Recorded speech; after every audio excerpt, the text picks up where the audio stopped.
যখন এই কালেমা পড়ে সবাই মুসলমান হয়ে গেল, বাচ্চা ডাক দেখো, হায় হায় করলাম কি, মারতে চাইলাম একটা, কিন্তু জন্ম নিলে এখন হাজার হাজার লাখে লাখে।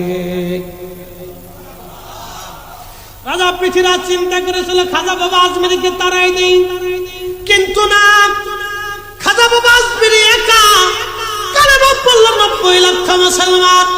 কথা বলেন ঠিক না বেঠে? গরগোবিন্দ চেয়েছিলাম শাহজালাল আমিরকে জমিন থেকে তাড়িয়ে দিব, কিন্তু না, 360 আউলিয়া নিন तमाम এই উপমহাদেশের রন্দে রন্দে কালেমার দাওয়াত দিলেন তিনি। লক্ষ লক্ষ মানুষ কালেমার দাওয়াত পেয়ে গেল।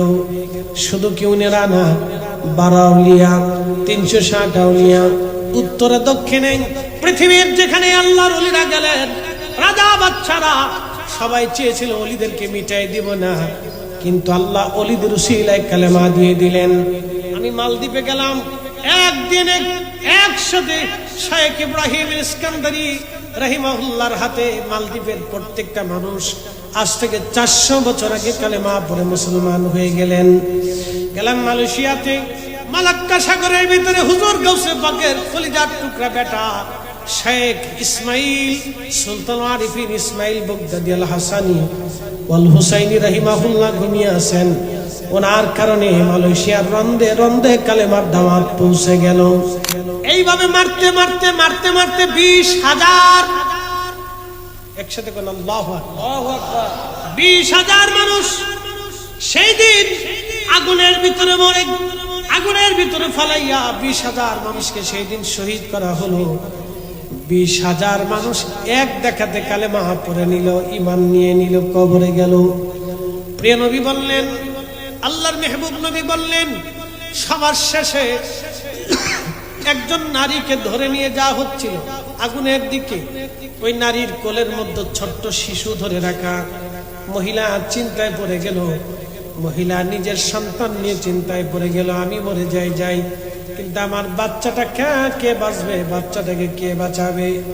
মহিলা ইতস্ততা করতেছিল, ছুটে পালানোর চেষ্টা করতেছিল, কিন্তু মহিলাকে টেনে টেনে বাচ্চা সহ আগুনের কাছে নিয়ে যাওয়া হলো। তখন এই ছোট্ট বাচ্চার জবান খুলে গেল। বাচ্চা ডাক দেখা, মা তুমি যে আগুনের কুণ্ডলিকে আগুন দেখো মা, সেটা আগুন না, সেটা আল্লাহর বেহেশতের বাগান। ওরে মা, এটা আল্লাহর বেহেশতের বাগান, তুমি ভয় পাও না মা, এটা জান্নাত না। তুমি যেটা আগুন দেখো মা, সেটা আমি আগুন দেখি না মা, এটা বেহেশতের বাগান মা, এটা বেহেশতের বাগান। এই ঘটনাকে কেন্দ্র করে আমার আল্লাহ সূরা নাজিল করলেন, ওয়াস-সামাই যাতিল বুরুজ, বুরুজ বিশিষ্ট আসমানের কসম, বুরুজ বিশিষ্ট আসমানের কসম। আল্লাহ এই ঘটনাকে বলতে যে রব্বুল আলামিন আগে কসম করলেন, সামাই যাতিল বুরুজি ওয়াল ইয়াউমিল মাউউদ, কিয়ামতের কসম করলেন, হাশরের ময়দানের কথা বললেন আমার আল্লাহ, ওয়া শাহিদিন ওয়া মাশহুদ, সাক্ষী বাদী বিবাদীর কথা আমার রব আল্লাহ বললেন। খুব মনোযোগ দিবেন। এরপরে আল্লাহ বলেন, কুতিলাস হাবুল উখুদুদিন নারি যাতিল ওয়াকুদ। এই ঘটনা কি কওমদেরকে বলা হতো আসহাবুল উখদুদ। আসহাবুল উখদুদ যাদের আগুনের মধ্যে পুড়িয়ে পুড়িয়ে শহীদ করা হলো, জীবন দিল কিন্তু ঈমান দিল না। বেঈমানের সামনে তারা মাথা নত করল না, তারা ঈমান দিল না, তারা জীবন দিল, শহীদ হয়ে গেল, কিন্তু মাথা নত করল না। প্রিয় উপস্থিতি, আল্লাহর নবী বললেন, তখন এই মহিলা আগুনের ভিতরে ঝাঁপিয়ে পড়ে আল্লাহর বেহেশত চলে গেল। ভাই আমার খুব মনোযোগ দেন। ওই আব্দুল্লাহ ইবনে তামিরকে দাফন করা হলো। দাফন করার বহু বছর পার হলো।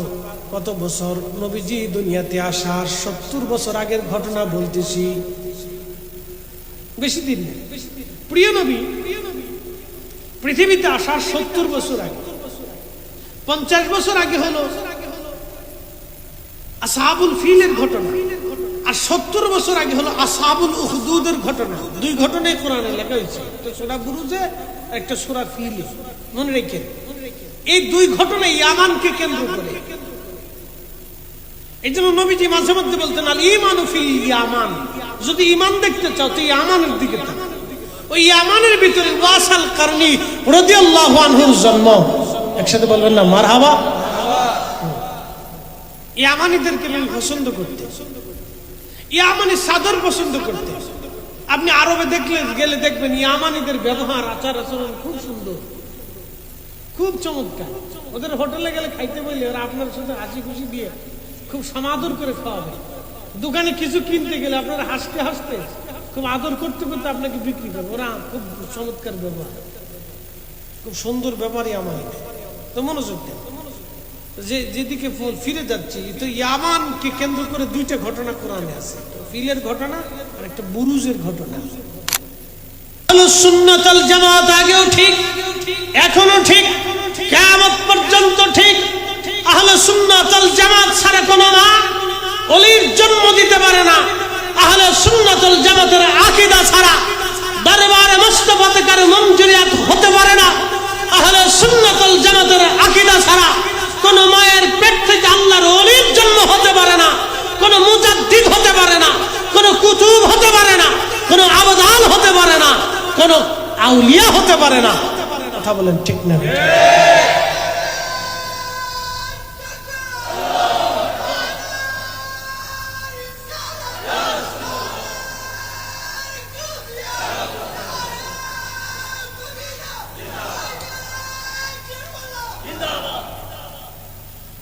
আমরা ওদের দৃষ্টিতে হয়েছি বেদাতি। প্রিয় উপস্থিতি, পশ্চিম কুসুমপুরা হুসেইনি কাফেলা চমৎকার ইন্তজাম দিয়ে আপনাদেরকে কিয়ামতের ময়দানে একটা ঋণ থেকে বাঁচার সুযোগ করে দিয়েছে। সুবহানাল্লাহ বলবেন না আরেকটু জোরে? আজকের এই মজলিসটা হতো না যদি ইমাম হুসেইন শহীদ না হতো। আল্লাহি বিল্লাহি তাল্লাহি মাহফিলে বসে পড়তেছি। আজকের এই মাহফিলে বসে আমার বক্তব্য হতো না যদি উনি শহীদ না হতেন। সারা পৃথিবীতে লক্ষ লক্ষ মসজিদের মিম্বারে দাঁড়িয়ে খতিব, মুয়াজ্জিন, ইমাম, বক্তারা দাঁড়িয়ে হকের আওয়াজ দিতে পারত না যদি উনি শহীদ না হতেন। হয়তো কোরআনের তাফসীর ভিন্নভাবে হতো, অথবা ফিকহের মাসালা ভিন্নভাবে চলে যেত, অথবা হাদিসের শিক্ষা ভিন্নভাবে হয়ে যেত, অথবা পৃথিবীতে মিথ্যার জয়গান হতো। সারা জীবন কিয়ামত পর্যন্ত উম্মত মিথ্যার সামনে মাথা নত করে পড়ে থাকতো। উনি কিয়ামত পর্যন্ত উম্মতকে মিথ্যার বিরুদ্ধে হকের পক্ষ নিয়ে শির উঁচু করে দাঁড়িয়ে থাকা শিখিয়ে দিয়ে গেছেন। কথা বলেন ঠিক না মিথ্যা? ওনার ঋণ শেষ করার মতো সুযোগ আমাদের আছে? বলে হুজুরে মাহফিল কেন? মাহফিলটা হচ্ছে ওনার এই হকের ঋণ আদায় করার চেষ্টা। কি কথা ঠিক আছে কিনা? ওনার এই ঋণ আদায় করার চেষ্টা। আদায় হবে না, চেষ্টা করতেছি ব্যাঙের মতো। ইব্রাহিম আলাইহিস সালামের ব্যাঙে যায় পেশাব করতেছে, তাই হাতার হোস পাইপ দিয়ে তো আর সেলো মেশিনের মতো পানি বেরোয় না। পানি যদ্দূর 5 গ্রাম 8 গ্রাম 10 গ্রাম পানি বেরোয়, কোন রকম সেরাত সেরাত করে বেরোয়। তো আল্লাহ তো জানে যে ব্যাঙে গীতা করে, তো ডাক দেখে ব্যাঙ গীতা করে, আল্লাহ পেশাব চাইতেছে কি জন্য? আল্লাহ সবই জানে কি জন্য ছাড়া। বলে ইব্রাহিম তোমার খলিলের আগুন নিভাই, তোমার এই পেশাবে কি আগুন নেবে? বলে রব্বি আমি জানি আমার পেশাবে আগুন নেবে না, তো পেশাব কেন ছাড়ো? বলে কিয়ামতের কঠিন মাঠে কোটি কোটি মাখলুকের ভিড়ে তুমি যেই দিন ডাক দিবা ব্যাগ আমার খলিলকে আগুনের মধ্যে ফালানোর পরে তোমাদের ভূমিকা কি ছিল রব্বি, সেই দিন আমি জবাব দিতে পারবো আমার সামান্য পেশাব ছেড়ে দিয়ে আমি তোমার খলিলের আগুন নিভানোর জন্য চেষ্টা করেছিলাম। আমরাও জানি শুহাদায়ে কারবালা আমাদের নসিবে নাই, আমরা শহীদ আর হতে পারবো না, কিন্তু মাহফিল আদায় করে বসে দিয়ে অন্তত চেষ্টা করতেছি।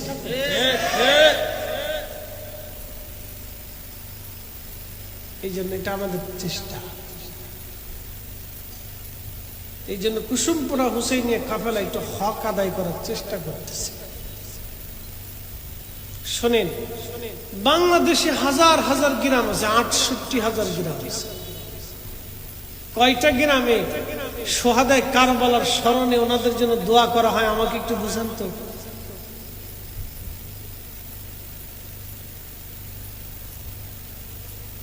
বাংলাদেশের বহু মসজিদে এই মুহররম মাসে ওয়াজ হয়েছে, বহু মসজিদে এই মুহররম মাসে ওয়াজ হয়েছে। হুসাইনের শাহাদাতের ব্যাপারে ইয়াজিদ দায়ী ছিল না, এটা ওয়াজ হয়েছে বাংলাদেশের বহু মসজিদ হয়েছে। মসজিদ কমিটির দায়িত্ব কি ছিল? ওই হুজুরের জুতা দিয়ে বাইরে গিয়ে স্টেজ থেকে নামতে, কাজটা বলেন, যারা বলেন। কিন্তু মুসল্লিরা পারছে? একসাথে বলেন পারছে, একসাথে বলেন পারছে।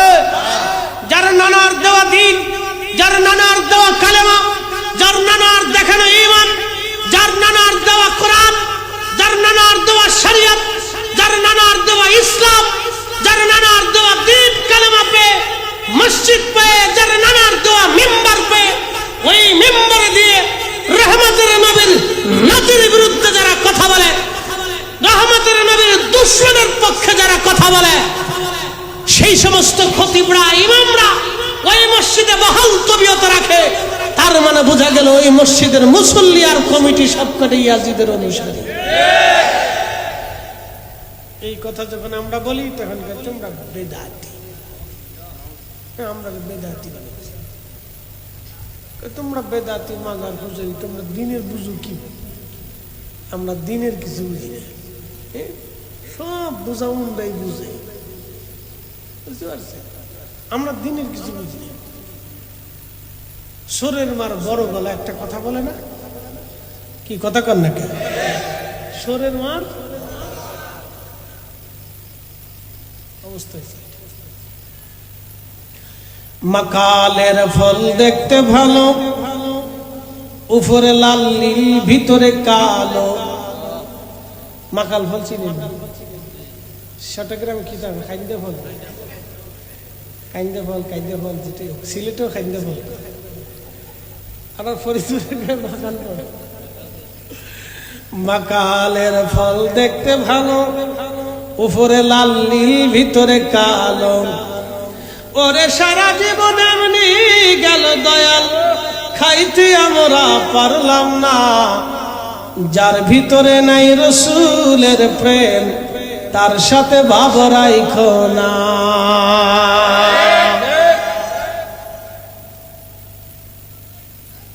হিসাব বেটা খুব বুঝিয়ে লিখছে। মাকাল ফল দেখতে উপরে সুন্দর দেখা যায়, কিন্তু ভিতরে কালো। তো ইশকে রাসূল যদি কারো ভিতরে না থাকে, বাহিরে যত সুন্দর দেখা যাক মাকাল ফলের মতো, এর সাথে পীড়িত করিয়া দুনিয়াও শেষ হবে, কবরও শেষ হবে, আখিরাতও বরবাদ হবে। কারণ নবীজি বলেছেন, আল মারউ মা মান আহাব্বা, তুমি যাকে ভালোবাসো তার সাথেই তোমার হাসর নাসর হবে। সুবহানাল্লাহ বলা যাবে না? তাহলে আমরা শুহাদায়ে কারবালাকে ভালো, জোরে বলেন ভালো।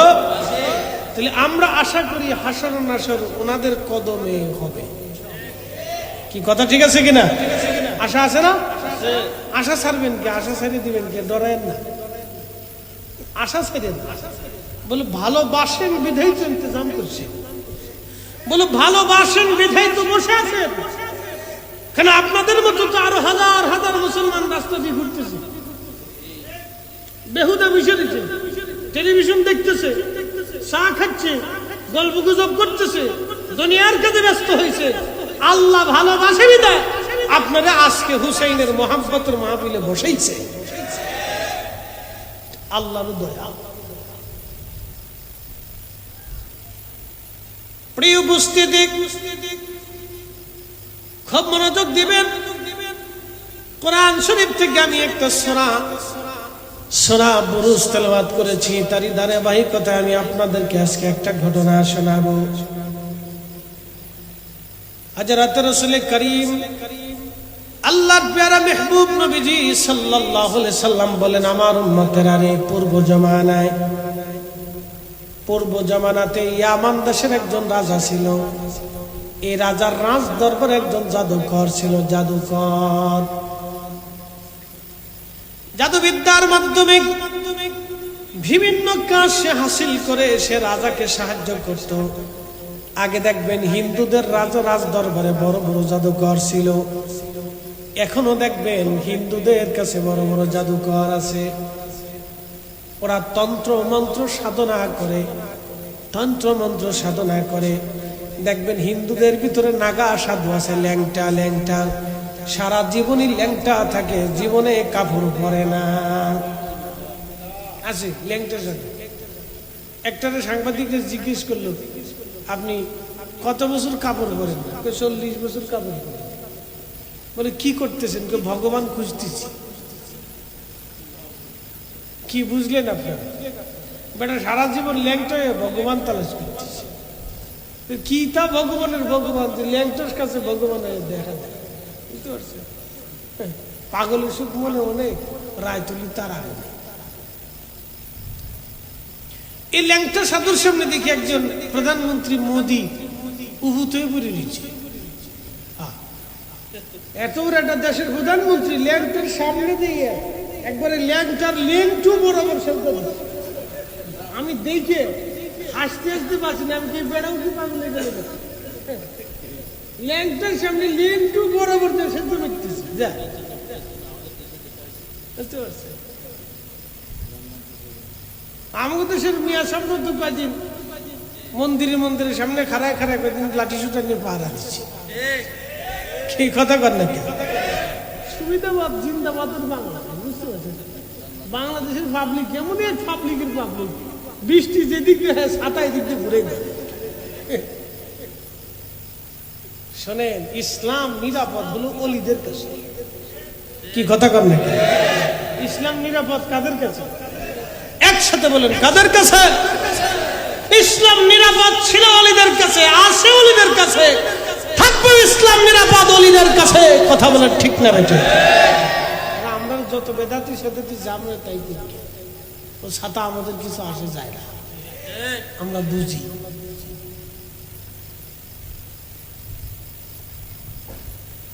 তো খুব মনোযোগ দিবেন। তো জাদুবিদ্যা দিয়ে বাদশার সাহায্য করছে। একদিন জাদুকর বলতেছে, বাদশাহ আমি তো বৃদ্ধ হয়ে গেছি, বয়স শেষ, কোন সময় মরে যায় ঠিক নেই, তা আপনি একটা মেধাবী সুদর্শন বালককে আমার কাছে দিয়ে যান, আমি তাকে জাদুবিদ্যা শিক্ষা দিয়ে আমার প্রতিনিধি বানিয়ে আপনার রাজ দরবারে নিযুক্ত করে যাই। তো বাচ্চা বলল, কথা তো সুন্দর। তো একটা যুবককে ঠিক করছে, যুবকের নাম ছিল আব্দুল্লাহ ইবনে তামির। তো আব্দুল্লাহ ইবনে তামির খুব মেধাবী ছিল এবং সুদর্শন, এই সুন্দর যুবক প্রত্যেক দিন জাদুকরের কাছে এসে জাদুবিদ্যা শিখত। একদিন আব্দুল্লাহ লক্ষ্য করল,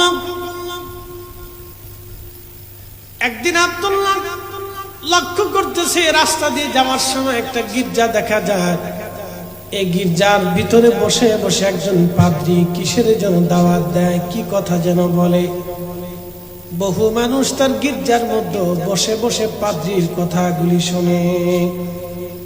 তখন হযরত ঈসা রুহুল্লাহ আলাইহিস সালামের শরীয়ত চলমান ছিল। এই যুবক পাদ্রীর গির্জার দরজার পাশে দাঁড়ায় পাদ্রীর কথাগুলি শুনতে লাগলো। কিছু কথা শোনার পরে তার ভালো লেগে গেল। প্রত্যেক দিন জাদুকরের কাছে যাওয়া আসার সময় এই তরুণ যুবকটা, এই বালকটা ওই পাদ্রীর পাশে দাঁড়ায় তার কথাগুলি শুনে একদিন তার ভালো লাগলো। ডাক দিয়ে বলল, পাদ্রী তোমার কথাগুলি শুনে আমার কাছে যুক্তিপূর্ণ মনে হয়েছে, তোমার লজিকগুলি আমার কাছে ভালো লেগেছে, তোমার কথা তোমার ধর্ম পছন্দ হয়েছে, তোমার ধর্মে আমার দীক্ষা দিয়ে দাও, তোমার ধর্মে আমাকে শিক্ষা দিয়ে দাও। পাদ্রী বলল, বেটারে তাহলে তোমাকে অনেক কিছুই গোপন রাখতে হবে। যুবক বালকটা বলল, হ্যাঁ হুজুর আমি সব গোপন রাখবো। তুমি জাদুকরের কাছে যায় জাদুবিদ্যা শিখো, কারো কাছে বলা যাবে না তুমি আমার কাছ থেকে দিন শিখতেছ। প্রত্যেক দিন জাদুকরের কাছে যাওয়ার সময় কিছু সময় আমারে দিয়ে যাবা, আবার জাদুকর থেকে বাড়ি ফেরার সময় আমার কাছেই তুমি কিছু সময় দিয়ে যাবা। এইভাবে একদিন চলতে চলতে চলতে চলতে ওই বালকটা দেখতেছে রাস্তার মাঝখানে বিরাট বড় একটা বাঘ বসে আছে। ওই বাঘ দেখে এলাকার মানুষ দৌড়িয়ে দৌড়িয়ে পালিয়ে পালিয়ে যাচ্ছিল। আল্লাহর নবী বললেন, হাতের ভিতরে একটা মস্ত বড় লাঠি নিয়ে পাথর নিয়ে বালকটা ডাক দিয়ে বলতেছে, হে রব, আপনি যদি সত্য হয়ে থাকেন এবং এই পাদ্রীর ধর্ম যদি সত্য হয়ে থাকে তাহলে পাথর নিক্ষেপ করব। এই পাথরের আঘাতে যদি বাঘ মরে যায় তাহলে বুঝবো আপনি রব আল্লাহ একা, আপনি রব সত্য এবং আপনার দেওয়া ধর্মটাও সত্য। এই বালক পাথরখানা নিয়ে বাঘের মাথা বরাবর মারার পরে বাঘ সাথে সাথে মারা পড়ে গেল। বাঘ মরেছে, বাঘ মরেছে কথা শোনার পরে ওই বালকের পরিচয় সারা এলাকায় জানাজানি হয়ে গেল। সারা অঞ্চলে ওই বালকের নাম ছড়িয়ে গেল যে আব্দুল্লাহ ইবনে তামিরের মাধ্যমে বাঘ মারা গেছে, সে বাঘ হত্যা করছে। তো সারা দেশে যখন জানাজানি হয়ে গেল, তো একদিন ওই বালক এসে পাদ্রীকে বলতেছে, হুজুর ইসমে আজম আমার শিখাই দেন। তো পাদ্রী বলতেছে, বেটা ইসমে আজম তো খুব কঠিন নাম, তুমি এর ওজন সহ্য করতে পারবে না, তোমার বয়স কম। শোনেন, সবকিছুর একটা বয়স আছে। 15 বছরের এক যুবকরা যদি বাংলাদেশের প্রধানমন্ত্রী বানায় দেন তাহলে বাংলাদেশ শেষ। কথা বুঝেন নাই মনে হয়? 15 বছরের যুবকরা যদি বাংলাদেশের প্রধানমন্ত্রী বানান তো বাংলাদেশ শেষ, কারণ তার অভিজ্ঞতা নাই। 20 বছরের যুবকরা যদি বাংলাদেশের সেনা প্রধান বানায় দেন তো সেনাবাহিনীও শেষ, কারণ তার অভিজ্ঞতা নাই। এই জন্য বাস্তব অভিজ্ঞতা বয়সের একটা হিসাব আছে। সব বয়সে আল্লাহ সবারই সবকিছু দেয় না। এই জন্য নবুয়ত কিতাব নাজিল হওয়ার জন্য আল্লাহ 40 বছরকে পছন্দ করতেন। অলিদের অলিত্ব দেওয়ার সময় আল্লাহ বহুদিন পর্যন্ত গবেষণা রিসার্চ করে সাধনা করে পরে যখন যোগ্য হয়ে যায় তখন আল্লাহ তাদেরকে বেলায়েত দিয়ে যাও, এবার হেদায়েতের বাণী শুনাইতে থাকো। হিসাব আছে। তো পাদ্রী বলতেছে, বেটারে তুমি এর ওজন সহ্য করতে পারবে না, কেন সে বয়স তোমার হয় কেন? না হুজুর, আমার ইসমে আজম জানতেই হবে, কেন আমি তোমাকে ইসমে আজম শিখিতে পারবো। যুবকটা খুব মেধাবী ছিল। সে চলে যাওয়ার পরে তাওরাতে, জবুরে, ইনজিলে 3 কিতাবের ভিতরে আল্লাহর যত নাম ছিল প্রায় 3000-এর মতো আল্লাহর নাম ছিল। সুবহানাল্লাহ কইলেন না? আরো জোরে বলেন। কয় হাজার নাম ছিল? 3000 নাম ছিল আল্লাহ। আল্লাহর গুণাবলী সিফাতি নাম আছে 3000 তাওরাতে, জবুর, ইনজিল। আর কোরআন শরীফে আল্লাহ দিয়েছে 99টা। প্রিয় উপস্থিতি হাজিরিন, এই পাত্রী কিছুই জানতেন না। এই বালকটা 3000-এর মতো নামগুলি তীরের আগার মধ্যে, ফলার মধ্যে লিখলো। লেখার পরে একটা জায়গায় আগুন জ্বালাইলো। আগুন জ্বালাইয়া এই বালক প্রত্যেকটা তীর আগুনের মধ্যে ছুঁড়ে মারতে লাগলো। সব তীর আগুনের মধ্যে পড়ে গেল, কিন্তু ইসমে আজম খুশিত যেই নাম, ওই তীর বারবার আগুন থেকে লাফিয়ে লাফিয়ে বের হয়ে চলে আসতে লাগলো। হ্যাঁ, আরো জোরে বলে। আমি লিখিনি, যে ইমাম ইবনুল কাসির লিখছে। হুজুর গৌসে পাক সিরুল আসরারের ভিতরে লিখছে এই ঘটনাটা। সম্ভবত বাহাজাতুল আসরারের ভিতরে আসছে। এই বালকটা ইসমে আজম নিয়ে পাত্রীর কাছে যে বলল, হুজুর আমি ইসমে আজম পাইছি।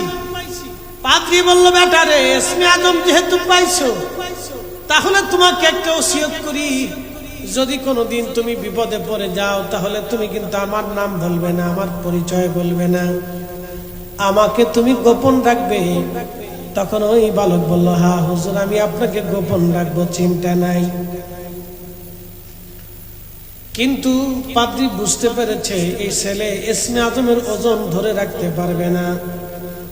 ইসমে আজম নেওয়ার পরে আল্লাহ তার ভিতরে এমন একটা বরকত দিয়ে দিলেন, মুস্তাজাবাতুদ দাওয়া, সে আমার রবের কাছে যা চায়, ওয়া ইন সাআলানি লাউতিয়ান্নাহু ওয়া লা ইস্তাআযানি লাউইযান্নাহু, চাইতে দেরি হয়, আল্লাহর আসমান থেকে আসতে দেরি হয় না, একবার আওয়াজ তুলে বলা যাবে কি ইয়া রাসূলুল্লাহ, আসতে দেরি হয়, চাইতে দেরি হয়, তোমাকে আসতে দেরি হয়। এটা মুস্তাজাবাতুদ দাওয়া, দোয়া কবুলিয়তের সর্বশেষ সীমানা ইসমে আজম সে জানি। উজির বলল, বেটারে চোখ যদি ভালো হয় তাহলে আমি ঈমান আনতে আমার সমস্যা কোথায়? তুমি আমার চোখ ভালো করো, দোয়া করো, আমি অবশ্যই তোমার কালেমা পড়ে মুসলমান হয়ে যাব। দেখেন ওলিরা পৃথিবীতে ইসলামের খেদমত কেমনে করছে, তাদের একটা নমুনা দেখাচ্ছে। আগের যুগের ছিল, শুধু আমাদের যুগে না, শুধু আমাদের যুগে। শুধু চট্টগ্রামে আল্লাহর ওলি আসে নাই, ওলি সারা পৃথিবীতে আছে। শুধু বাংলাদেশে ওলি না, অনেকে বলে এই ওলি আল্লাহর বাংলাদেশ না, শুধু ওলি আল্লাহর বাংলাদেশ না, সারা দুনিয়া ওলিদের, সারা পৃথিবী ওলিদের। আরে ওলি যদি না থাকে তো পৃথিবী ধ্বংস হয়ে যাবে। ওলি না থাকলে আল্লাহর আকাশ থেকে বৃষ্টি বন্ধ হবে, সমুদ্রের জোয়ার বন্ধ হয়ে যাবে, নদীর প্রবাহ থেমে যাবে, ঝর্ণা বন্ধ হয়ে যাবে, পৃথিবী মরুভূমিতে পরিণত হয়ে যাবে, ফসল ধ্বংস হয়ে যাবে, মানব জাতি শেষ হয়ে যাবে, পৃথিবীতে দুর্ভিক্ষ নেমে আসবে, সূর্যের আলো বন্ধ হয়ে যাবে। যদি ওলি না থাকে পৃথিবী ধ্বংস হয়ে যাবে, ওলি আছে বিধায় পৃথিবী টিকে আছে। সুটকে মৌলবী, সুটকে মুর্শি, আর লুটকে মোল্লা, কিতা কি করলো সেটা কিছু আসা যায় না। ওলি আগেও ছিল, ওলি এখনো আছে, কিয়ামত পর্যন্ত ওলি থাকবে।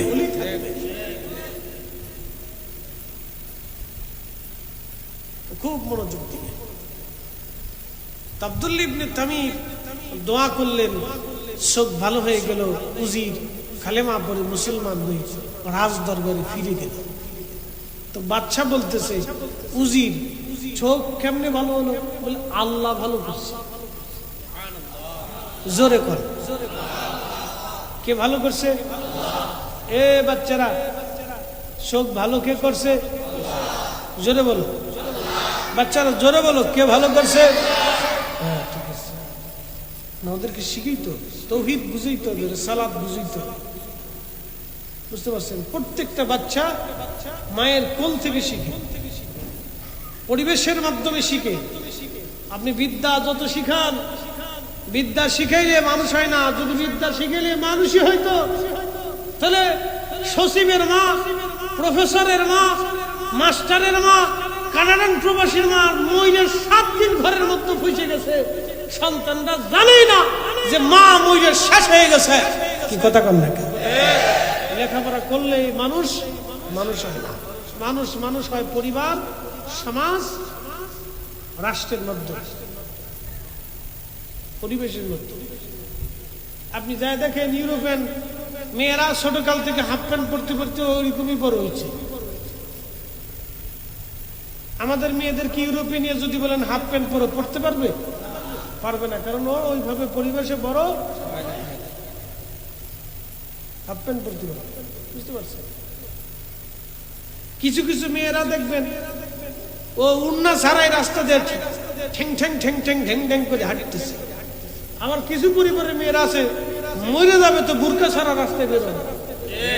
কথা ঠিক আছে কিনা? পরিবেশ, পরিবার, সমাজ, পরিবার থেকে অনেক কিছু শিখে। এজন্য তোকে শিখেই তো মনোযোগ দিয়ে। আব্দুল্লাহ ইবনে তামির আবু উজির বলতেছে, বাদশা আল্লাহ চোখ ভালো করছে। তো বাদশা কয় আল্লাহ কেডা? বলে তোমারও রব আমারও রব, তিনি तमाम জগতের রব, যিনি সূর্য উঠা সূর্য ডোবা, জীবন দেয়, মৃত্যু দেয়, হায়াত দেয়, রিজিক দেয়, তিনি সেই রব আল্লাহ। বাদশা কয় আমি ছাড়া তো আর কোনো খোদা নাই দুনিয়া। বাচ্চা কথা আমি তো খোদা। বাচ্চা নিজেদের খোদা মনে করত। আগের রাজা বাচ্চারা নিজেদেরকে খোদার মতো মনে করত। এই যুবকরা ভালো করে শুনে দাও, বাংলাদেশের জমিদাররা আগে ওই মালয়ের হিন্দু জমিদাররা ওদের বাড়ির সামনে দিয়ে মানুষ জুতা পাই দিয়ে হেঁটে যেতে পারতো না। এই কি কথা কর নাকি? ওদের অত্যাচার এত ভয়াবহ ছিল, সুন্দরী নারী ওদের বাড়ির সামনে দিয়ে যেতে পারতো না। ওদের এরিয়ার ভেতরে কোনো সুন্দরী নারী থাকলে আগে তারা ভোগ করত। এই জালেমের জুলুম এই জমিন থেকে চিরদিনের জন্য বিদায় নিয়েছে। আগের রাজা জমিদাররা মানুষের সাথে অন্যায় করত, মানুষের সাথে জুলুম করত, প্রজাদের রক্ত চুষে খাইত। ওই কথা বলেন না, জমিদার বাড়ি হইলে আগে পেশাব করবে।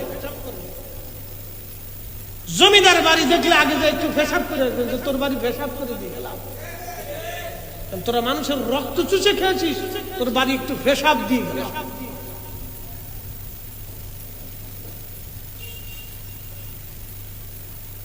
বুঝতে পারতেছেন?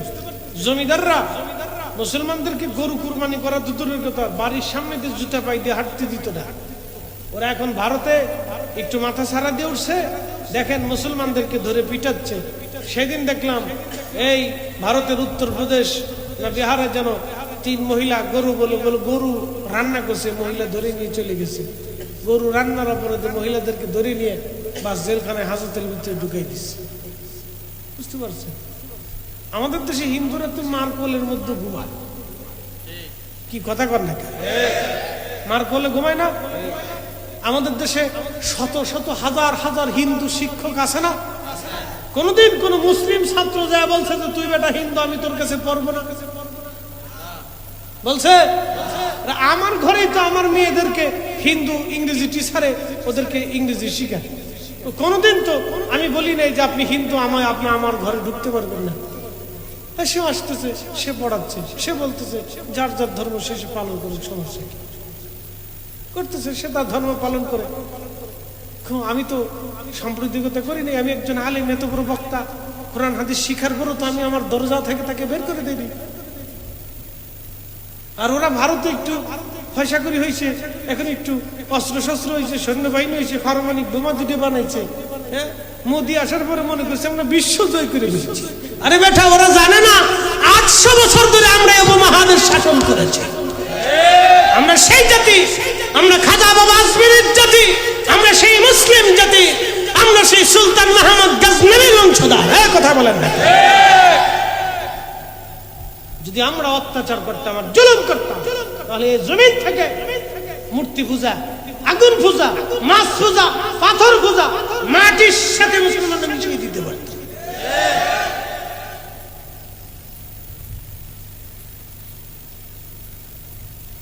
প্রিয় উপস্থিতি, কিন্তু শিক্ষা তো আমাদেরকে ইসলাম দেয় নাই। আমরা প্রত্যেকের ধর্মের স্বাধীনতা ইসলাম দিয়ে দিছে। তোমার স্বাধীন, তুমি ধর্ম পালন করো, খোদার দরবারে তোমার ফয়সালা হবে। আমি তোমাকে দাওয়াত দিতে পারি, কি কথা ঠিক আছে কিনা? দাওয়াত দিতে পারি, কবুল করবো কি করবো না সেটা তোমার কাজ। আমি তোমাকে জোর করে গলার মধ্যে ছুরি চালাই দিয়ে তোমার কালেমা পড়াইতে আমি পারি না, কারণ ইসলাম আমাকে সেই সুযোগ দেয়। যেটা ইসলাম দেয় না সেটা আমি করতে যাবো না। ও এসে জোর করে মুসলমানদের ফিটায় জয় শ্রীরাম। তোর সাতার জয় শ্রীরাম কইলে আমার মুসলমানদের কি খয়ে পড়বে রে বেটা? গরুর মুদ খাইলে যা হয়, গরুর পেশাব খাইলে যা, তবে সবাই সবাই যে গরুর পেশাব খায় তা কিন্তু না। হিন্দুদের ভিতরে আবার অনেকেই বলতেছে তুমি যে গরুর পেশাব খাও, কোন ধর্ম গ্রন্থে পেয়েছো? আমি ওদের কথা শুনি, মাঝে মাঝে তর্ক বিতর্ক ভালো না। কিছু কিছু হিন্দু সাধু আছে, তারাও ওদের প্রতিবাদ করে, এই তোরা গরুর মুদ খাইস কে? গরুর দুধ খা, তোর মুদ খাইছে খাইছে।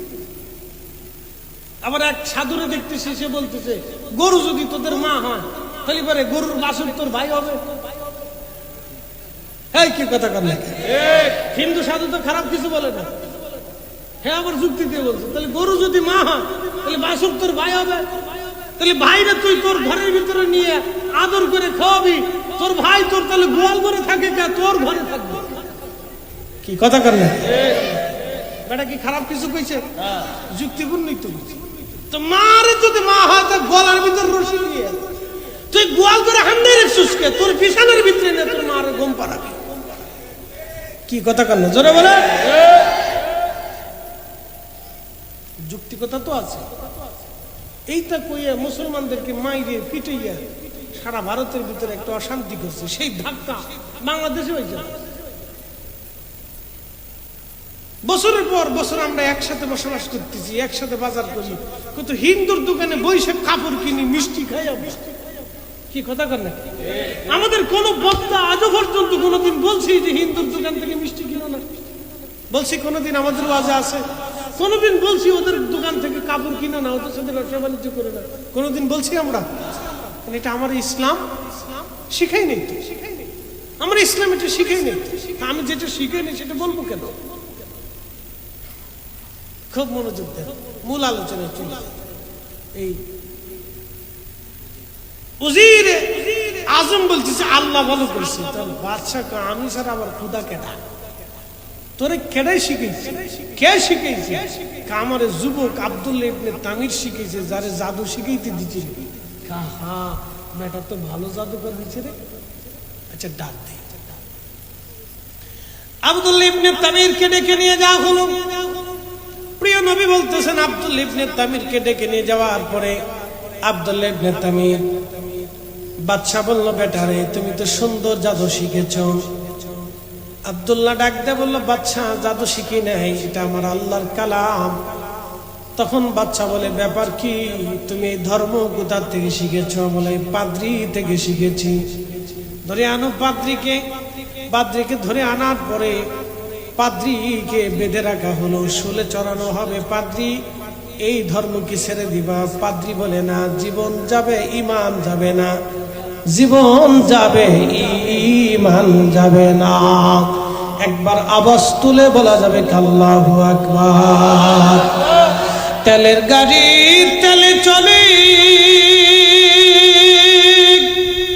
হাওয়ার গাড়ি হাওয়ায় উড়ে, বিনা তেলে চালাই গাড়ি নবী সুলাইমান। আমরা সেই মুসলমান, আমরা সেই মুসলমান।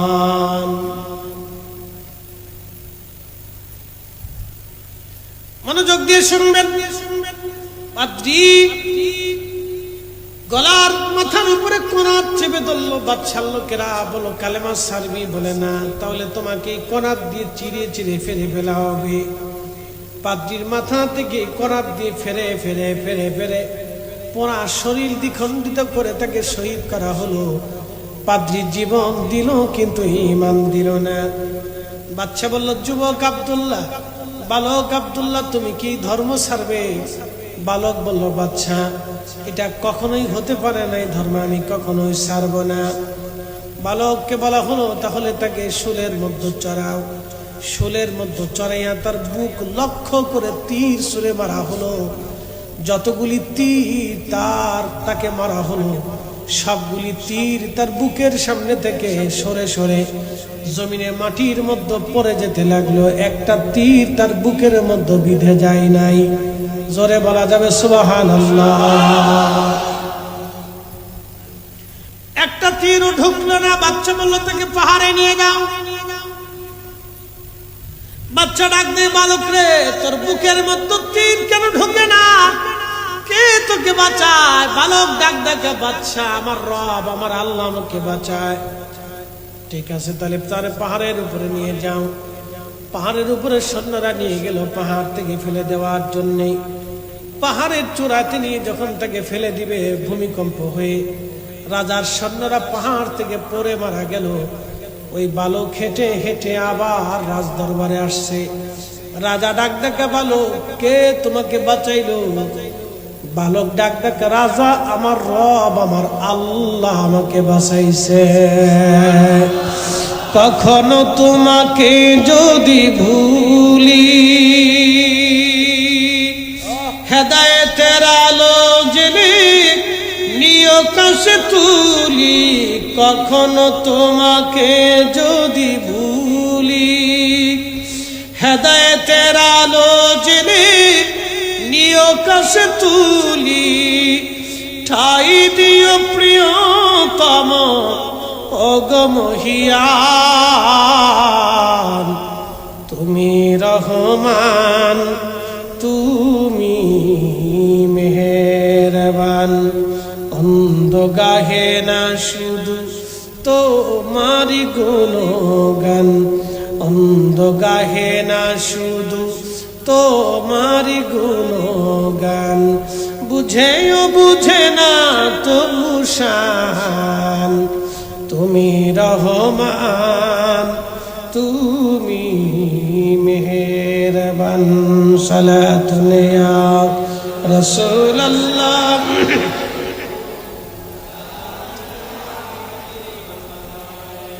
সালাতুন ইয়া রাসূলুল্লাহ, আলাইকুম সালামুন ইয়া। খবর লও ইয়া রাসূলুল্লাহ, খবর লও মেরে মৌলা মেরে আকা, খবর লও। সালাতুন ইয়া রাসূলুল্লাহ, আলাইকুম।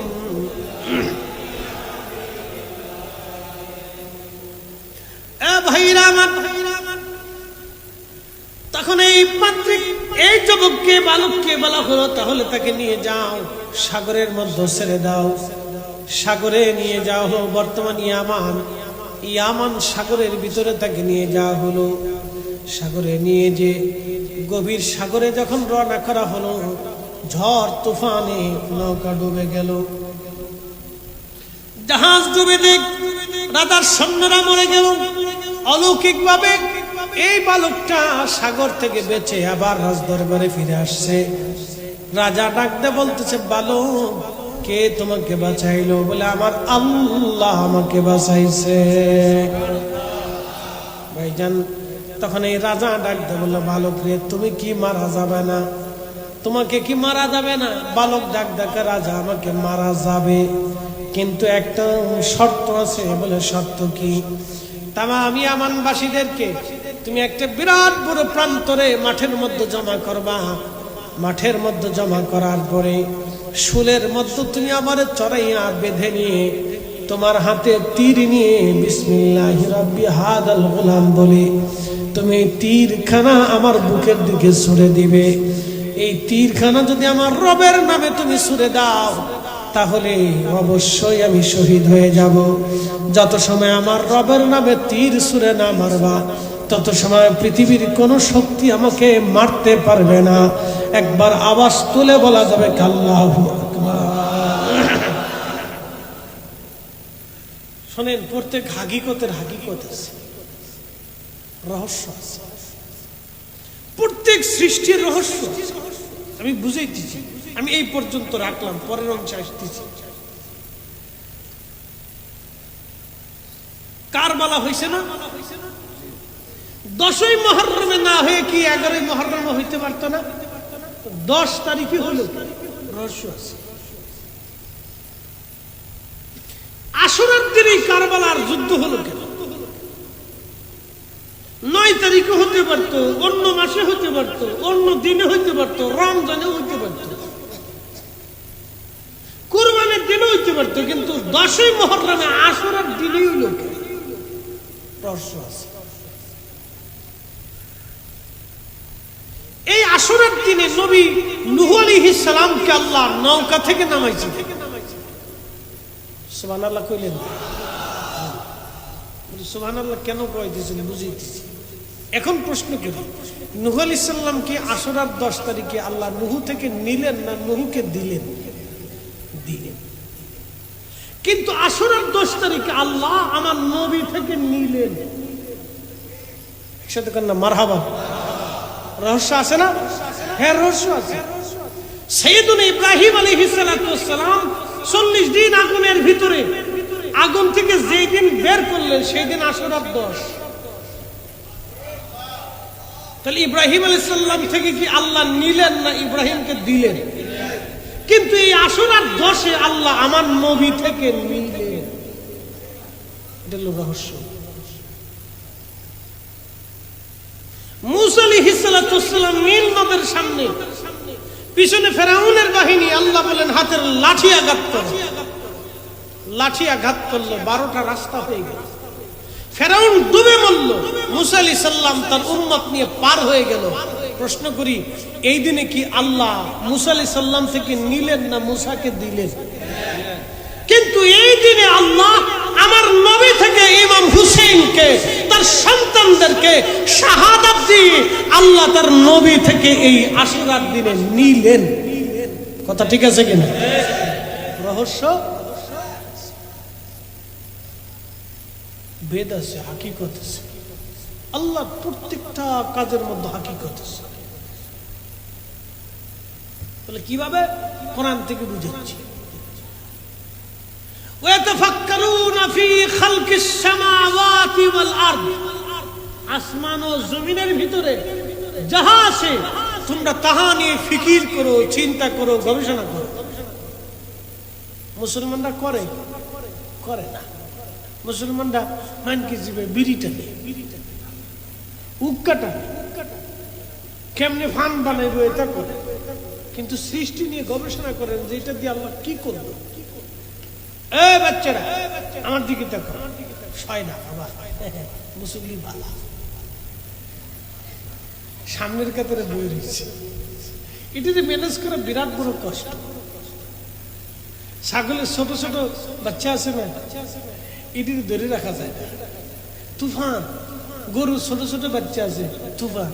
বিড়ালের ছোট বাচ্চা, ছোট ছোট যত বাচ্চা আছে, যত পশু পাখি মানব দানব জিন ফেরেশতা, ফেরেশতাদের তো নাই, জিনদের যত ছোট ছোট বাচ্চা আছে এটি ধরে রাখা যায় না, এটি তুফান।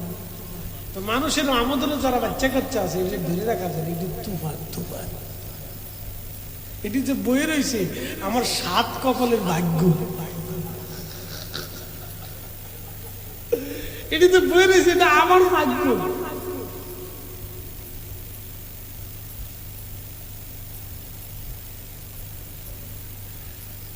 প্রত্যেক হাকিকতের হাকিকত আছে। ওয়াতাফাক্কারুনা ফি খালকিস সামাওয়াতি ওয়াল আরদ, আসমান ও জমিনের ভিতরে যা আছে সব নিয়ে তোমরা ফিকির করো, চিন্তা করো, গবেষণা করো। গবেষণা করার পরে তুমি কি করবে? তুমি নিজেই বলবো রব্বানা মা খালাকতা হাযা বাতিলা। আল্লাহ কোনো কিছুই বেহুদা আপনি সৃষ্টি করেন নাই। তার মনে রাখবেন কোন ঘটনাই আল্লাহ বেহুদা ঘটায় নাই। আশুরাও আল্লাহ বেহুদা করাই নাই, বারাত আল্লাহ বেহুদা দেন নাই, জুমার রাত বেহুদা দেন নাই, ঈদের দিন বেহুদা দেন নাই। প্রত্যেকটা ধর্মীয় বিধান আল্লাহ কোনো না কোনো কারণে দিয়েছে। ওদের সুহাদা কারবালাকে যারা ছোট করে দেখবে ওরাই হলো এদেশের প্রকৃত আল্লাহর নবীর দুশমন। কথা বলেন ঠিক না?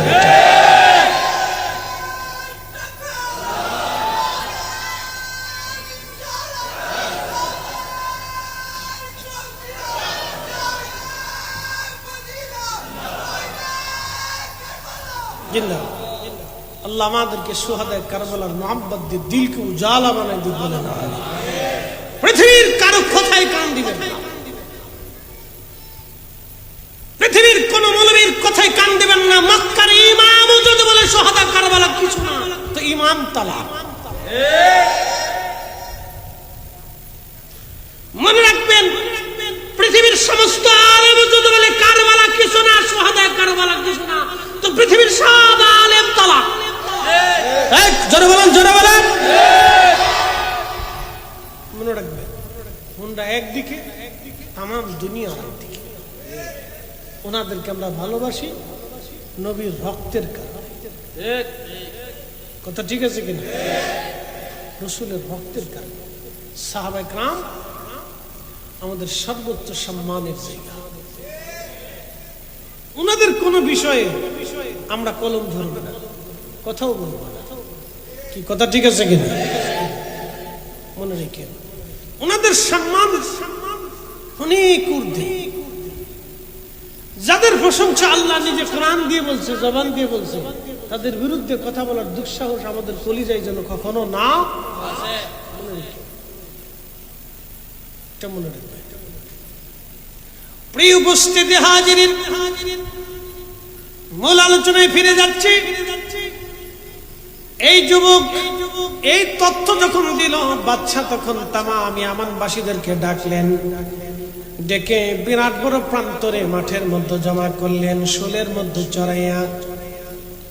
বাদশা আবার নিজে হাতে তীর ধনুক নিয়ে ওই বালকের আব্দুল্লাহ ইবনে তামিরের বুক লক্ষ্য করে তীর ছুঁড়ে মারলেন। আমার রবের নাম নিয়ে যখন তীর ছুঁড়ে মারলেন, তখন তীর যে আব্দুল্লাহ ইবনে তামিরকে শহীদ করে দিল। আব্দুল্লাহ ইবনে তামির যখন শহীদ হয়ে গেল, ওনার কপালের এখানে আঘাত লেগেছিল, আঘাতে তিনি শহীদ হয়ে গেলেন। শহীদ হয়ে যাওয়ার পরে ওই যে লক্ষ লক্ষ ইয়ামানবাসী সবাই বলে উঠল, আমরা এই বালকের রব আল্লাহর উপরে ঈমান আনলাম। লা ইলাহা ইল্লাল্লাহ, লা ইলাহা ইল্লাল্লাহ, লা ইলাহা ইল্লাল্লাহ, লা ইলাহা ইল্লাল্লাহ, লা ইলাহা ইল্লাল্লাহ। যখন এই কালেমা পড়ে সবাই মুসলমান হয়ে গেল, বাদশা ডাক দেখো, হায় হায় করলাম কি, মারতে চাইলাম একটা, কিন্তু জন্ম নিলে এখন হাজার হাজার লাখে লাখে।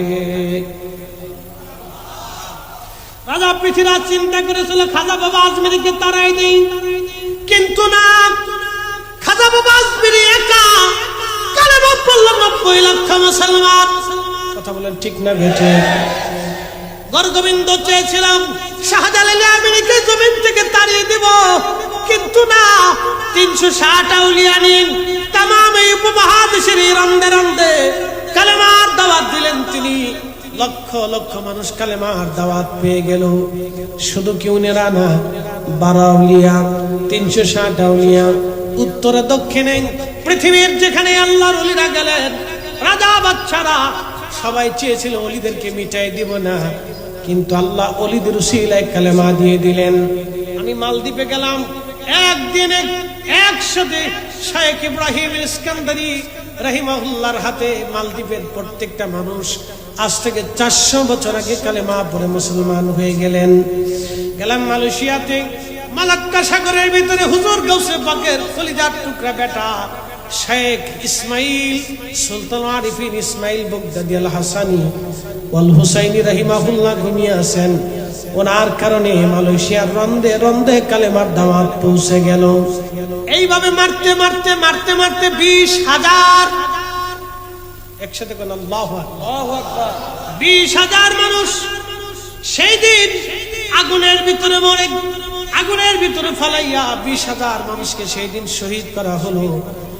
20,000 মানুষ এক দেখাতে কালেমা পড়ে নিল, ঈমান নিয়ে নিল, কবরে গেল। প্রিয় নবী বললেন, আল্লাহর মেহবুব নবী বললেন, সবার শেষে একজন নারীকে ধরে নিয়ে যাওয়া হচ্ছিল আগুনের দিকে। ওই নারীর কোলের মধ্যে ছোট্ট শিশু ধরে রাখা। মহিলা চিন্তায় পড়ে গেল, মহিলা নিজের সন্তান নিয়ে চিন্তায় পড়ে গেল, আমি মরে যাই, কিন্তু আমার বাচ্চাটা কে বাঁচবে, বাচ্চাটাকে কে বাঁচাবে? মহিলা ইতস্ততা করতেছিল, ছুটে পালানোর চেষ্টা করতেছিল, কিন্তু মহিলাকে টেনে টেনে বাচ্চা সহ আগুনের কাছে নিয়ে যাওয়া হলো। তখন এই ছোট্ট বাচ্চার জবান খুলে গেল। বাচ্চা ডাক দেখা, মা তুমি যে আগুনের কুণ্ডলীকে আগুন দেখো মা, সেটা আগুন না, সেটা আল্লাহর বেহেশতের বাগান। ওরে মা, এটা আল্লাহর বেহেশতের বাগান, তুমি ভয় পাও না মা, এটা জান্নাত না। তুমি যেটা আগুন দেখো মা, সেটা আমি আগুন দেখি না মা, এটা বেহেশতের বাগান মা, এটা বেহেশতের বাগান। এই ঘটনাকে কেন্দ্র করে আমার আল্লাহ সূরা নাজিল করলেন, ওয়াস-সামা'i যাতিল বুরুজ, বুরুজ বিশিষ্ট আসমানের কসম, বুরুজ বিশিষ্ট আসমানের কসম। আল্লাহ এই ঘটনাকে বলতে যে রব্বুল আলামিন আগে কসম করলেন, সামা'i যাতিল বুরুজি ওয়াল ইয়াউমিল মাউউদ, কিয়ামতের কসম করলেন, হাশরের ময়দানের কথা বললেন আমার আল্লাহ, ওয়াশাহিদিন ওয়া মাশহুদ, সাক্ষী বাদী বিবাদীর কথা আমার রব আল্লাহ বললেন। খুব মনোযোগ দিবেন। এরপরে আল্লাহ বলেন, কুতিলাস হাবুল উখুদুদিন নারি যাতিল ওয়াকুদ। এই ঘটনা কি কওমদেরকে বলা হতো আসহাবুল উখদুদ। আসহাবুল উখদুদ যাদেরকে আগুনের মধ্যে পুড়িয়ে পুড়িয়ে শহীদ করা হলো, জীবন দিল কিন্তু ঈমান দিল না, বেঈমানের সামনে তারা মাথা নত করল না, তারা ঈমান দিল না, তারা জীবন দিল, শহীদ হয়ে গেল কিন্তু মাথা নত করল না। প্রিয় উপস্থিতি, আল্লাহর নবী বললেন, তখন এই মহিলা আগুনের ভিতরে ঝাঁপিয়ে পড়ে আল্লাহর বেহেশত চলে গেল। ভাই আমার খুব মনোযোগ দেন। ওই আব্দুল্লাহ ইবনে তামিরকে দাফন করা হলো। দাফন করার বহু বছর পার হলো। কত বছর? নবীজি দুনিয়াতে আসার 70 বছর আগের ঘটনা বলতেছি, বেশি দিন না। প্রিয় নবী পৃথিবীতে আসার 70 বছর আগে, 50 বছর আগে হলো আসহাবুল ফিলের ঘটনা, আর 70 বছর আগে হলো আসহাবুল উখদুদের ঘটনা। দুই ঘটনাই কোরআনে লেখা হয়েছে, একটা সূরা বুরুজে, একটা সূরা ফিলে। মনে রেখেন, এই দুই ঘটনা ইয়ামানকে কেন্দ্র করে। এই জন্য নবীজি মাঝে মধ্যে বলতেন, আল ঈমানু ফিল ইয়ামান, যদি ঈমান দেখতে চাও তো ইয়ামানের দিকে তাকাও। ওই ইয়ামানের ভিতরে ওয়াসাল কারনী রাদিয়াল্লাহু আনহুর জন্ম। একসাথে বলবেন না মারহাবা। ইয়ামানিদেরকে আমি পছন্দ করতে, ইয়ামানি সাদর পছন্দ করতে। আপনি আরবে গেলে দেখবেন ইয়ামানিদের ব্যবহার, আচার আচরণ খুব সুন্দর, খুব চমৎকার। ওদের হোটেলে গেলে খাইতে বললে ওরা আপনার সাথে হাসি খুশি দিয়ে খুব সমাদর করে খাওয়াবে। দোকানে কিছু কিনতে গেলে আপনারা হাসতে হাসতে, খুব আদর করতে করতে আপনাকে বিক্রি করবে। ওরা খুব চমৎকার ব্যবহার, খুব সুন্দর ব্যাপারই আমার। তো মনোযোগ দেন, যেদিকে ফিরে যাচ্ছি, তো ইয়ামানকে কেন্দ্র করে দুইটা ঘটনা কোরআনে আছে, ফিলের ঘটনা আর একটা বুরুজের ঘটনা। তো নবী যে পৃথিবীতে আসার বেলাদতের 70 বছর আগে হচ্ছে আসহাবুল উখদুদের ঘটনা। তো নবীজি আসলেন, 40 বছরে কোরআন নাজিল হলো, তাহলে 70 আর 40 110 বছর। এরপরে প্রিয় নবীজি আরো 23 বছর কোরআনের দ্বীনের খেদমত নবীজি দাওয়াত দিলেন, মানুষের ঈমানের পথ দেখাইলেন। তাহলে আরো যদি 23 বছর হয়, তাহলে 10 আর 23 কত? 33 বছর। তাহলে হযরতে 133। আর এরপরে নবীজির ইন্তেকালের পরে আবু বকর এবং হযরত ওমরের জামানা। আবু বকরের খেলাফত কয় বছর ছিল? 3 বছর না? 3 বছরই তো বলে না, এরকম। এই তো 2 বছরের মতো, যাই হোক, 2 বছর বা এরকমই। আমার ভালো স্মরণ নেই, যেটা দুঃখিত হবে। তো এরকমই 2-3 বছরই খেলাফত ছিল। এরপর হযরত ওমর আসলো। তাহলে আমি ধরলাম 136 বছর পরে ইয়ামানে হযরত ওমরের আমলে খাল খনন চলতেছিল। ইমাম ইবনে কাসির আল-বাদাতি লিখছে, খাল খনন চলতেছে। আমার দিকে তাকান, ভালো করে শুনে যান, আপনাকে এগুলো জানতে হবে।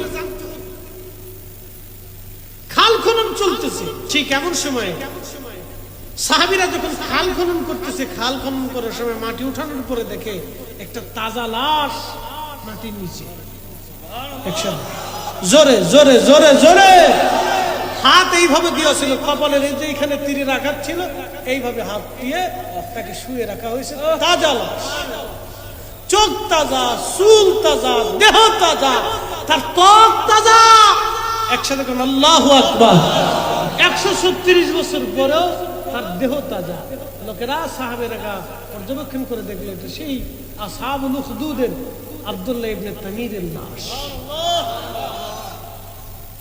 আল্লাহর কোরআন কত চমৎকার সত্য। ওয়ালা তাকুলু লিমান ইউকতালু ফি সাবিলিল্লাহি আমওয়াত, আল্লাহর পথে যারা মারা যায় তোমরা তাদেরকে মৃত মনে করিও না, বাল আহইয়া, বরং তারা জিন্দা।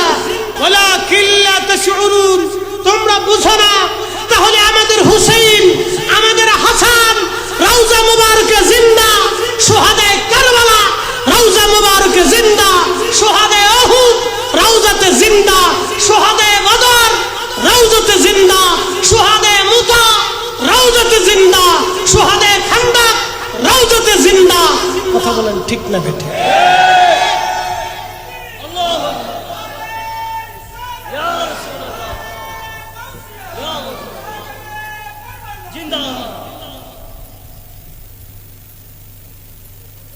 ঈসা আলাইহিস সালামের উম্মত যদি ইন্তেকালের পরেও 136 বছর পরেও যদি জিন্দা থাকে, একটু ত্বকও নষ্ট হয়। সাহাবায়ে কেরাম কপালের উপর থেকে হাত টানবে, সরানোর পরে দেখা যাচ্ছে গলগল করে রক্ত আসতেছে।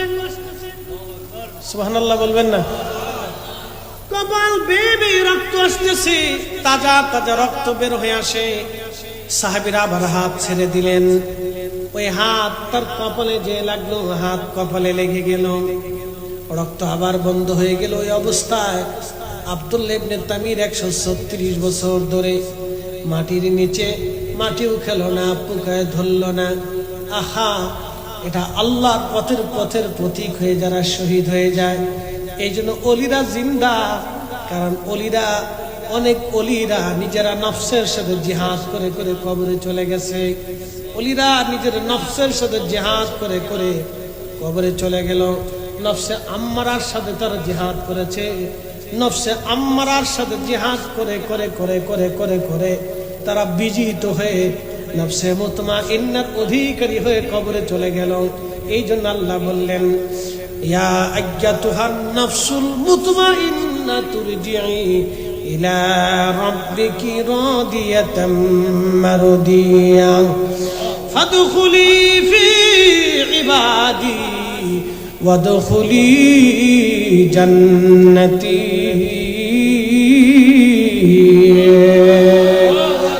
আল্লাহ ডাক দেখা, আমার ওলিরা আমার জান্নাতে চলে আসেন। মারহাবা কর। আমার ওলিরা আমার জান্নাতে চলে আসেন।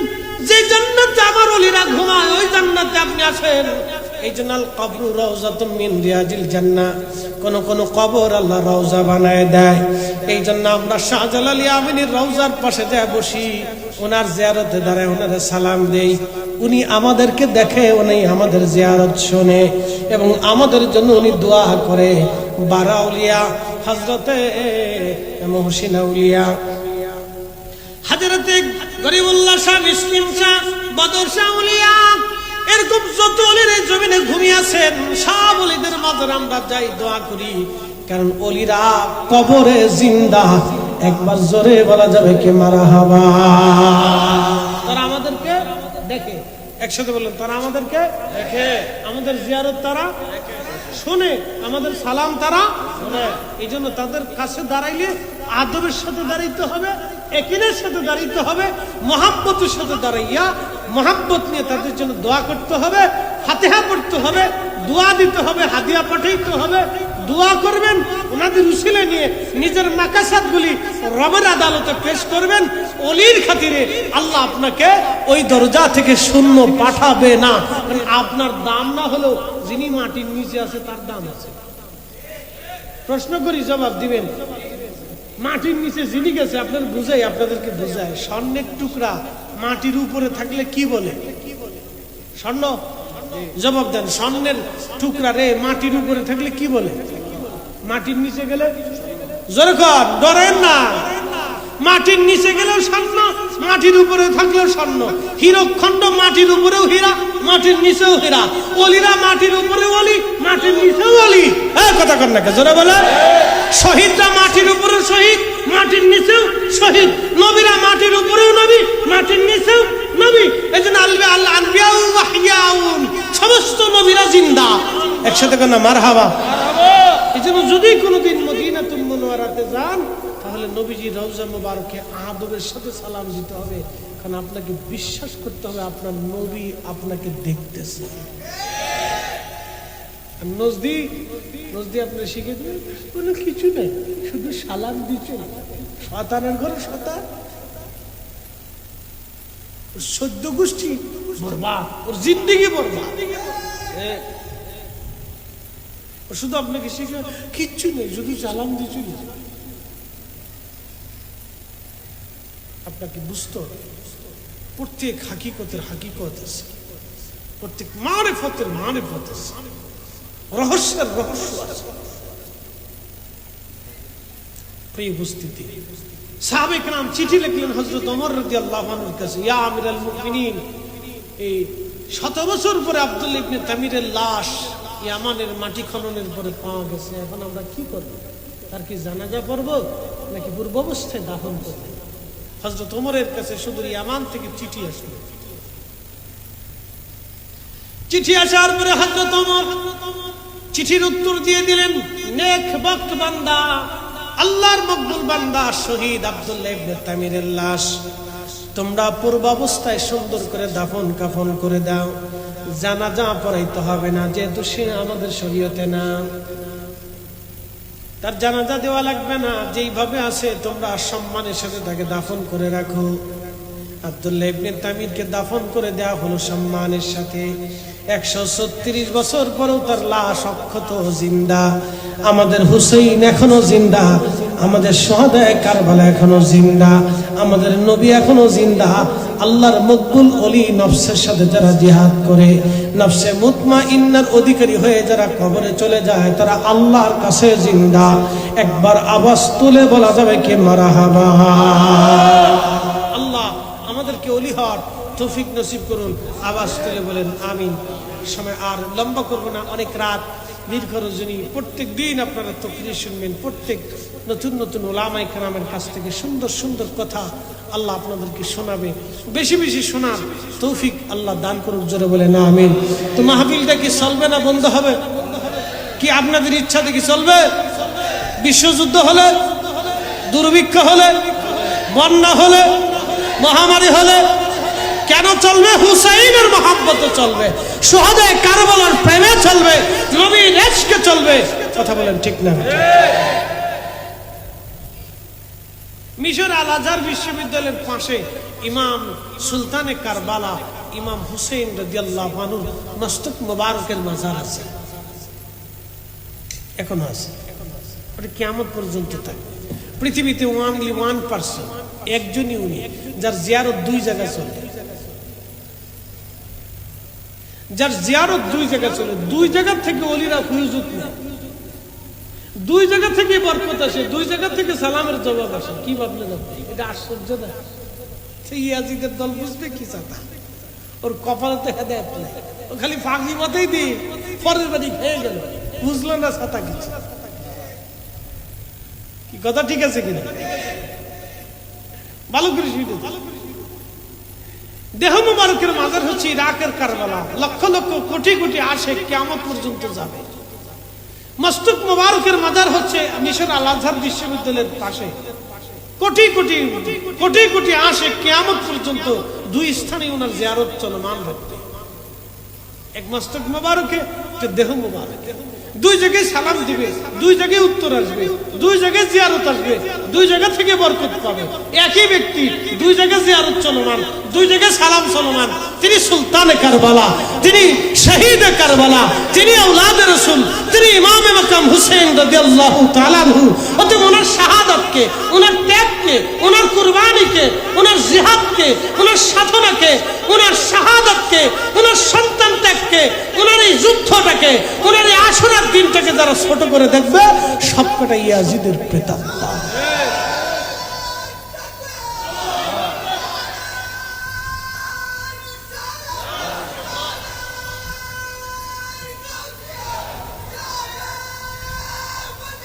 জিন্দাবাদ, জিন্দাবাদ, জিন্দাবাদ, জিন্দাবাদ। আল্লাহ আমাদেরকে মানার তৌফিক দান করুক, জোরে বলেন আমিন। সালাতুন ইয়া রাসূলুল্লাহ আলাইকুম সালামুন ইয়া হাবিবাল্লাহ আলাইকুম সালাতুন ইয়া রাসূলুল্লাহ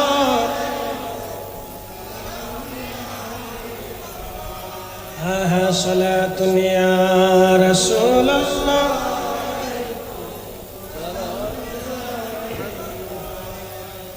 বর্তমান গাজা, এটার আগে নাম ছিল আসকালান। ক্রুসেড চলতেছে, বুঝাচ্ছি আপনাদের। আমরা তো বেদাতি বুঝি। ক্রুসেডে ইউরোপিয়ান সমস্ত পৃথিবীর খ্রিস্টান ইহুদি বাহিনী মিলে একসাথে মুসলিম নিধন করার জন্য তারা ধর্মযুদ্ধ নাম দিয়ে মুসলমানদেরকে আক্রমণ করল, বুঝলেন? তখন মুসলমানদের খেলাফত, খলিফারা খালি ঘুমাইতো আর নারী নিয়ে মত্ত থাকত। মুসলমান পরাজিত হতে হতে হতে হতে হতে হতে মিশরের কোনা, সুদান টুদান থেকে শুরু করে মরক্কো, আলজেরিয়া, নাইজেরিয়া থেকে একেবারে মুসলমানদের বাইতুল আকসা, জর্দান এর এক অংশ দিয়ে লেবাননের বিরাট অংশ মিলে তারা দখল করে নিয়ে চলে গেল। মুসলমানদের প্রথম কেবলা খ্রিস্টানদের দখলে চলে গেল। প্রায় 100 বছর তারা দখল করে রাখল। কত মুসলমানের জীবন চলে গেছে, কত মুসলমানের জীবন চলে গেছে। কিন্তু আল্লাহ দুইজন বীর মুজাহিদকে মুসলমানদের জন্য দাঁড়া করাইলেন, সুলতান নুরউদ্দিন জাহাঙ্গীর আর সুলতান গাজী সালাউদ্দিন আইয়ুবী রাহিমাহুল্লাহ। শুনলে খুশি হবেন, সুলতান গাজী সালাউদ্দিন আইয়ুবী রাহিমাহুল্লাহর সেই আপন ভগ্নিপতি বাদশা মুজাফফরউদ্দিন কুকুবুরি রাহিমাহুল্লাহ, যিনি ইরাকের ইরবিলের বাদশা ছিলেন, প্রত্যেক বছরে লক্ষ দিনার খরচ করে, দিরহাম খরচ করে পবিত্র ঈদে মিলাদুন নবী পালন করতেন। একসাথে বলবেন না মারহাবা? আরো জোরে।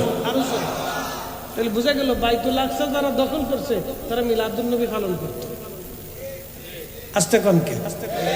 আরো জোরে কোন, আরো জোরে। তাহলে মিলাদুন নবী পালন করা তো আমরা বেদাতি। তা আমরা তো তাদের দৃষ্টিতে আমরা বেদাতি। তাহলে সেই সময় বেদাতিরা এই বাইতুল আকসা দখল করেছিল। আজকে তোমরা অনেক বড় সুন্নতি, তাহলে সুন্নতিদেরকে বলেন তোমরা বাইতুল আকসা একটু দখল করে চলে যাও।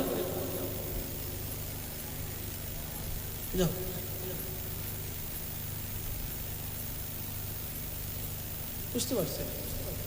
বুঝেছেন? ইতিহাস জেনেছেন? ইসলামের অপরিসীম খেদমত কাদের দ্বারা হয়েছিল বুঝিনি।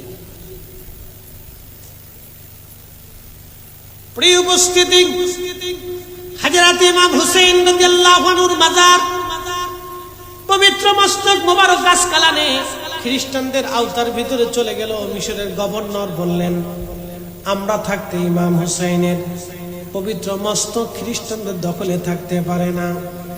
তিনি প্রস্তাব দিলেন বাদশার কাছে, খ্রিস্টান বাদশার কাছে, আপনি আমাদের ইমামের মাথা মোবারক দিয়ে দেন। খ্রিস্টান বাদশা বলল, মাথা নিয়ে যান, কিন্তু শর্ত 30,000 স্বর্ণ মুদ্রা দিতে হবে। 30,000 স্বর্ণ মুদ্রা বর্তমানে শত শত হাজার হাজার কোটি টাকা হবে। 30,000 স্বর্ণ মুদ্রা দিয়ে মিশরের বাদশা সুলতানে কারবালার পবিত্র মস্তক আনার জন্য রওনা দিলেন। সৈন্য সামন্ত নিয়ে, আমির ওমরা নিয়ে, উলামা ইকরাম নিয়ে, বুজুর্গদেরকে নিয়ে তিনি রওনা করে চলে গেলেন। যখন ইমাম হুসাইনের পবিত্র মাজারের অদূরে গেলেন, পায়ের জুতা তারা খুলে ফেললেন। সবার পায়ের জুতা খুলে নগ্ন পায়ে, খালি পায়ে তারা হেঁটে হেঁটে ইমামে সুলতানে কারবালার মাজারে গেলেন। পবিত্র মস্তক উঠানোর জন্য উপর থেকে মাটি সরাইয়া সরাইয়া যখন পবিত্র মস্তকের কাছে গেলেন, মস্তক মোবারক উঠানোর পরে দেখা গেল, আহা, ঘটনাটা 600, ঘটনাটা হলো 62-61 হিজরিতে। ইমাম হুসেনের শাহাদাত 61 হিজরি। কিন্তু ক্রুসেড 530 হিজরি, ভালো করে বুঝি না, ঘটনা ঘটতেছে 530 হিজরি, শহীদ হয়েছেন তিনি 61 হিজরি।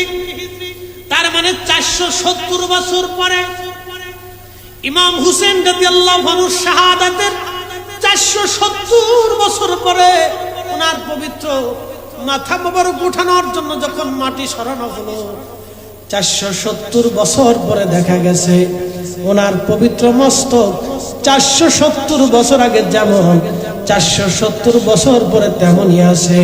ওনার চুল দাড়ি মোবারক ওইভাবেই আছে, ওনার চেহারা ওইভাবে আছে, সামান্য পরিমাণও পরিবর্তন আসে নাই। একবার আওয়াজ তুলে বলা যাবে কি ইয়া রাসূলুল্লাহ, জিন্দা। একসাথে বলেন কি জিন্দা। নজদিরা জোর করে মেরে ফেলেন, ওরা জোর করে মানে মুহাম্মদ রাসূলুল্লাহ কাদ মাতা। মদিনা শরীফের রওজা পাকের পাশে দাঁড়ায় মুতুয়া পুলিশ গুলি দেয়, মুহাম্মদ রাসূলুল্লাহ কাদ মাতা, মুহাম্মদ অবশ্যই মরে গেছে। হ্যাঁ এইভাবে ইয়াল্লাহ যাও যাও যাও, এখানে কিচ্ছু নেই, ইয়াল্লাহ খাও ইয়াল্লাহ খাও, যাও কাবার দিকে ফিরে মোনাজাত করো। বের হয়ে আসে আপনি একটু রওজার দিকে ফিরে মোনাজাত করবেন, তাও কতটি ঘন্টা মৌলবী আছে। ওরে কি আল্লাহ আল্লাহ বেদা আল্লাহ বেদা।